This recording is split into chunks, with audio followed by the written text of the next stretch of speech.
Radio isotopes, जिस तरह के हमने रेडिएशन पर बात की कि हमारे पास कुछ नेचुरली ऑकरिंग एलिमेंट्स ऐसे हैं जो कि पार्टिकल्स या एनर्जी इमिट करते हैं, उनको हम कहते हैं रेडियो एक्टिव एलिमेंट्स।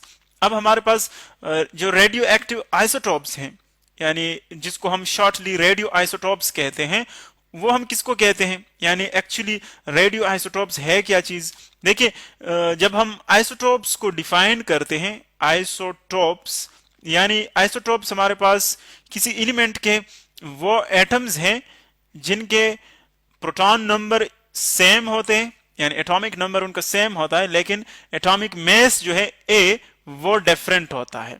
ये एक्चुअली कैसे होता है, क्योंकि हम कहते हैं कि जी जो है हमारे पास वो सिर्फ नंबर ऑफ प्रोटॉन्स है, नंबर ऑफ प्रोटॉन्स, यानी किसी न्यूक्लियस में कितने प्रोटॉन्स हैं उसको हम जी कहते हैं। और जब हम न्यूट्रॉन्स और प्रोटॉन्स को ऐड कर लेते हैं तो उस टोटल नंबर को हम कहते हैं फिर ए, एटॉमिक मास। यानी एक्चुअली जो डिफरेंस आते हैं वो किस में आता है, न्यूट्रॉन्स में आता है। यानी फॉर एग्जांपल अगर हम हाइड्रोजन की बात करें कि हाइड्रोजन में हमारे पास 3 आइसोटोप्स हैं, सपोज एक है हमारे पास प्रोटियम जिसमें सिर्फ एक प्रोटॉन होता है, और ये हम जस्ट सिर्फ न्यूक्लियस की बात कर रहे हैं, शेल्स की बात हम नहीं कर रहे हैं क्योंकि हम न्यूक्लियर फिजिक्स को यहाँ पर डिस्कस कर रहे हैं। इसी तरह अगर आप, ये तो हमारे पास आ गया प्रोटियम इसका, जिसमें सिर्फ एक प्रोटॉन है, इसीलिए इसको हम प्रोटियम कहते हैं। इसका एटॉमिक नंबर हमारे पास क्या होगा, यानी जो प्रोटॉन नंबर है वो 1 होगा, यानी Z इज इक्वल टू 1। और चूंकि न्यूट्रॉन इसमें 0 है, न्यूट्रॉन इज इक्वल टू 0, तो A हमारे पास होगा neutron plus proton, 1 plus 0 is equal to 1। इसी तरह अगर आप इसके सेकेंड आइसोटोप को देखें, ड्यूट्रियम, उसमें क्या होता है, उसमें एक प्रोटॉन होता है और एक इसके साथ न्यूट्रॉन होता है। यानी देखिए न्यूट्रॉन नंबर इसमें चेंज हो गया। अब इसमें हमारे पास जो इसकी एटॉमिक नंबर, एटॉमिक मास वो कुछ यूं बन जाएगी कि एटॉमिक नंबर इसका है 1, क्योंकि प्रोटॉन वही 1 है, हम एटॉमिक नंबर प्रोटॉन को कहते हैं। और जो ए है यानी proton number plus neutron number, N plus P. देखिए अब इसमें एक न्यूट्रॉन भी आ गया, एक प्रोटॉन भी, तो टोटल एटॉमिक मास क्या हो जाएगा, 2 हो जाएगा। इसी तरह अगर आप इसके थर्ड आइसोटोप को देखें जो कि हमारे पास है ट्रिटियम, जिसमें हमारे पास 1 प्रोटॉन होता है और 2 इसमें होते हैं न्यूट्रॉन्स। तो अब इसमें देखिए जी तो वही है, एक प्रोटॉन, लेकिन जो ए है जिसको हम यहां पर लिखेंगे N plus P, proton plus neutron number, वो कितना आ जाएगा। देखिए न्यूट्रॉन इसमें 2 हो गए, प्रोटॉन 1, तो इसके एटॉमिक मास 3 हो गया। इसका मतलब ये है कि प्रोटॉन नंबर इक्वल होते हैं, लेकिन जस्ट न्यूट्रॉन नंबर चेंज हो जाए तो फिर ऐसे एटम्स को, किसी एक एलिमेंट के ऐसे एटम्स को हम कहेंगे आइसोटोप्स। अब रेडियो आइसोटोप्स हम किसको कहेंगे, यानी वो आइसोटोप्स जो कि रेडिएशन निकालते हैं, रेडिएशन इमिट करते हैं, उनको हम शॉर्टली कहेंगे रेडियो आइसोटोप्स। यानी इसको हम आसान लफ्जों में यूं डिफाइन कर सकते हैं कि एक्चुअली हमारे पास क्या है, रेडियो एक्टिव आइसोटोप्स को हम कहते हैं रेडियो आइसोटोप्स।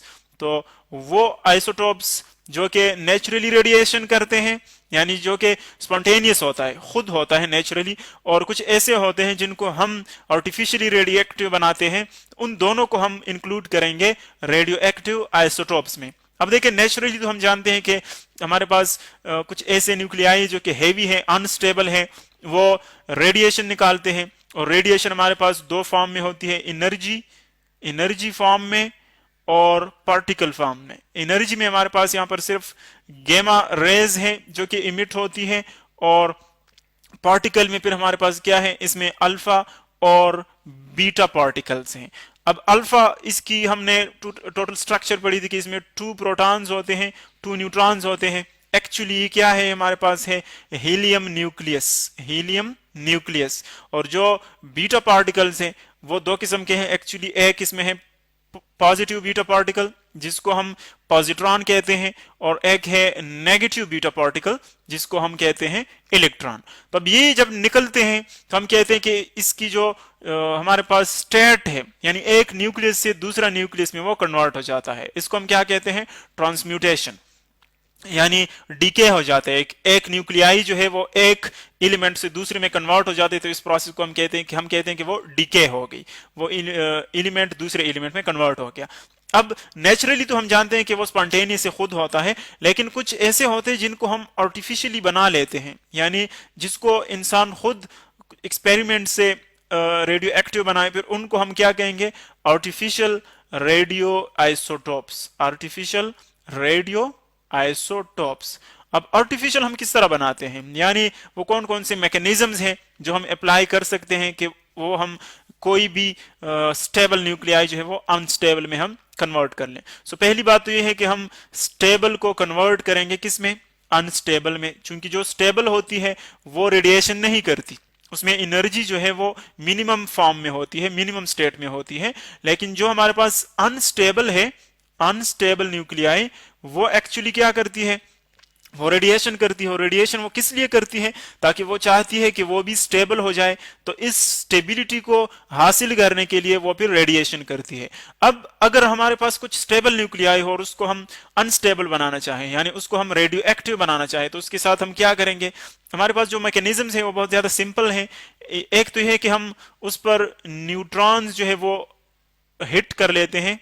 न्यूट्रॉन्स, जब न्यूट्रॉन्स हम उस पर हिट कर लेते हैं, वो न्यूट्रॉन को एब्जॉर्ब करते हैं, यानी न्यूट्रॉन नंबर उसमें बढ़ जाता है, तब वो अनस्टेबल हो जाता है और वो जो है फिर रेडियो एक्टिव बन जाता है। इसी तरह हम उस पर प्रोटॉन भी हिट कर सकते हैं, यानी प्रोटॉन नंबर अगर हम चेंज कर ले तब भी उसमें चेंज आता है, यानी स्टेबिलिटी जो है वो अनस्टेबिलिटी में चली जाती है।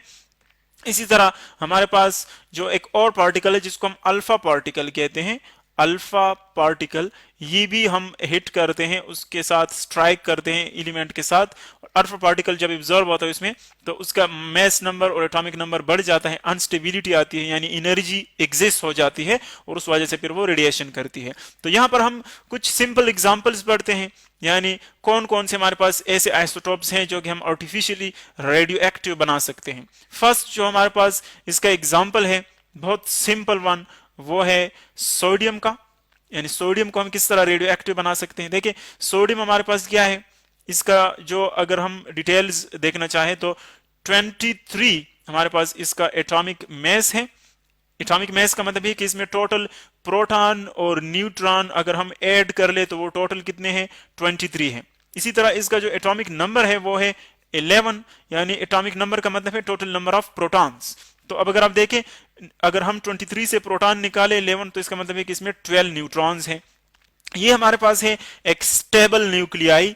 जब इसको हम रेडियो एक्टिव बनाते हैं तो इसको हम लाजिमी बात है अनस्टेबल बनाएंगे। और अनस्टेबिलिटी का यहाँ पर हमारे पास मैकेनिज्म क्या है कि इसके साथ हम एक न्यूट्रॉन जो है वो हिट कर लेते हैं, 1 न्यूट्रॉन। देखिए, न्यूट्रॉन का मैस नंबर 1 होता है और एटॉमिक नंबर जो है वो 0 होता है, यानी जो नंबर ऑफ प्रोटॉन है वो, चूंकि प्रोटॉन तो इसमें नहीं है, सिर्फ न्यूट्रॉन है, तो वो 0 है, और मैस नंबर 1 है, चूंकि मैस नंबर दोनों का होता है सम ऑफ प्रोटॉन एंड न्यूट्रॉन। जब ये इस पर हम हिट करेंगे तो देखिए न्यूट्रॉन इसमें एब्जॉर्ब होगा, तो इससे क्या बन जाएगा?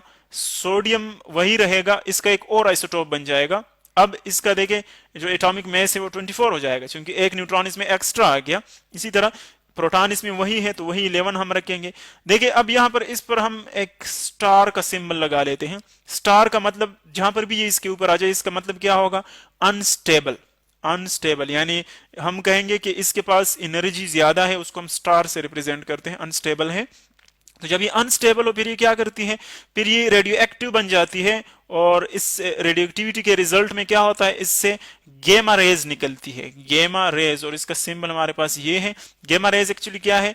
एनर्जी के इलेक्ट्रोमैग्नेटिक वेव्स है, जो कि हम स्टेबल न्यूक्लियाई को देके हमने अनस्टेबल बना दिया न्यूट्रॉन के बम्बार्डमेंट से, तो अब वो रेडियो एक्टिव बन गई, और अब जो है वो गेमा रेज निकालती है, इमिट करती, तो हम कहेंगे कि अब यहां पर रेडियो एक्टिविटी स्टार्ट हो गई। इसी तरह जो सेकंड एग्जांपल है हमारे पास, वो है यहां पर एल्यूमिनियम का, यानी एक और मैकेनिज्म है। देखें, एल्यूमिनियम बिल्कुल भी हम इसी तरह पढ़ सकते हैं कि एल्यूमिनियम का अगर आप आइसोटोप देखें, 27 उसका एटॉमिक मैस और 13 इसका एटॉमिक नंबर। जब हम इस पर अल्फा पार्टिकल हिट करते हैं, देखिए अल्फा पार्टिकल एक्चुअली क्या है?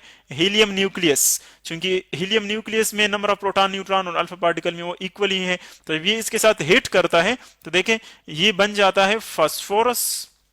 इससे फास्फोरस बन जाता है 30, 30 प्लस इसका एटॉमिक नंबर 15 बन जाता है, और एक न्यूट्रॉन जो है वो ये क्या करता है, वो ये इमिट कर देता है। तो देखें एक न्यूट्रॉन इससे इमिट हो गया, 31 से 30 बन गया, और ये 15 इसमें 2 प्रोटॉन्स और आ गए। तो इसका मतलब ये है कि हम अल्फा पार्टिकल बम्बार्डमेंट से भी इसको जो है वो रेडियो एक्टिव बना सकते हैं। तो ये हमारे पास कुछ सिंपल मैकेनिज्म्स हैं कि किस तरह हम स्टेबल न्यूक्लियाई को अनस्टेबल बनाते हैं और वो रेडियो एक्टिव बन जाते हैं।